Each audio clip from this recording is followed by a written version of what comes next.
What if you got up and took a walk in the forest all of a sudden?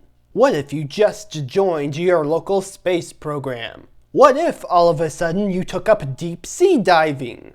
I don't know, but it's nice to think about it. In the previous mission, I talked about the kind of filler that was used in between canon events whenever it comes to the adaptation process. But in this video, I want to focus on the type of filler that isn't so much used for filling out an event so much as to provide a new idea. I'm even questioning it myself on whether to call it filler or not, but nonetheless I do think that this is an interesting topic to talk about. That topic being what-if scenarios.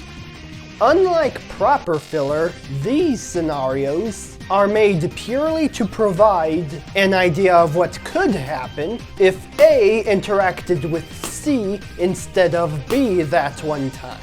They typically exist in art forms with narratives such as books, movies, and video games, with video games being the most prominent with this idea, more than any other art form really.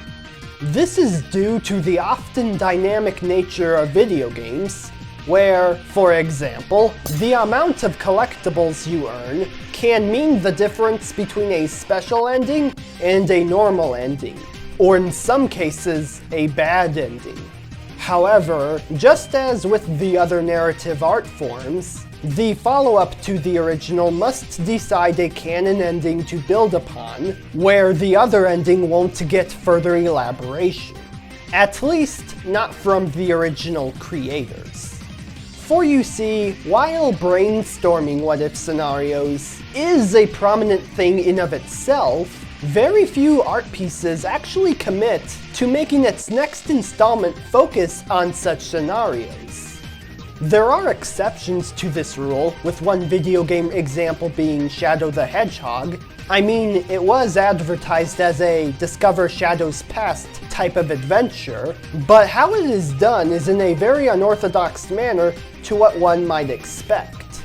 You see, to progress through the game, each stage will have one of 3 objectives for you to choose from, some of them featuring only 2, with you only able to choose just one of them to advance a version of the story, with Shadow ending up at different areas with different objectives. Well, not necessarily every situation will be different, as what this game allows you to do is arrive at certain story beats from various story scenarios.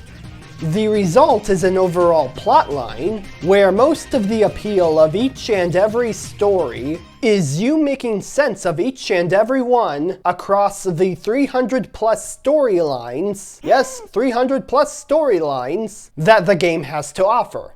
And yes, each of them have their own individual titles.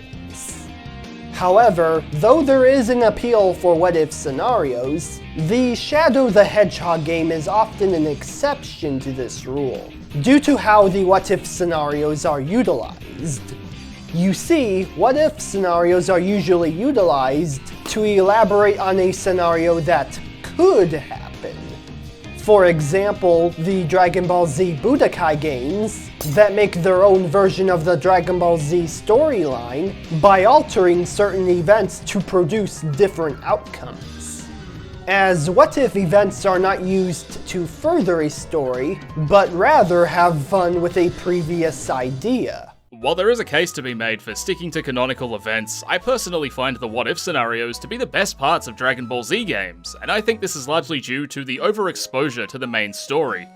The benefit to a what-if scenario is that the creators can do whatever they want, and it doesn't matter that Cell fused with Krillin becoming an orange manlet, because it's just a meaningless goof.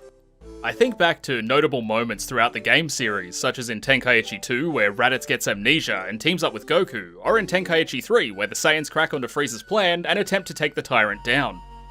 The only time they are ever used to quote-unquote further a story is if, say, fans were to make a fan scenario on how a particular series might continue.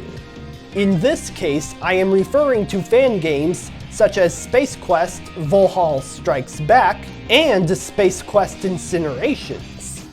These are fan games created by fans of the Space Quest games as a what-if ending to the series following Space Quest 6, which was the last official entry in its series that left on a cliffhanger.